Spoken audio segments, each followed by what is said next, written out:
तर संजय राऊतांकडे आगीत तेल टाकण्याशिवाय काही काम नाही असं महाजनांनी म्हटलंय। शिंदे नाराज असल्याच्या आरोपांवरून गिरीश महाजन यांनी ही टीका केली आहे। महायुतीत कोणतंही नाराजी नाट्य नाही असं गुलाबराव पाटलांनी म्हटलंय।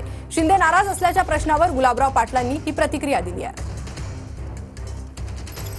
संजय राऊत म्हणतात की एकनाथ शिंदे नाराज आहेत आणि ते नाराज असल्याचं कारण वरिष्ठ आहेत, भाजपच्या नेत्यांच्या वरिष्ठ नेत्यांच्या सांगण्यावरून ते गावी जाऊन बसले। संजय राऊतांना काहीच काम राहिलेलं नाही, आता काय परिस्थिती झाली त्यांची तुम्हाला माहिती आहे। तेव्हा बडबड करण्याशिवाय, काहीतरी आगीत तेल टाकण्याशिवाय त्यांच्याकडे कुठे काहीच आता विषय राहिलेला नाही। त्यांना कोणी आता गांभीर्याने घेते नाही।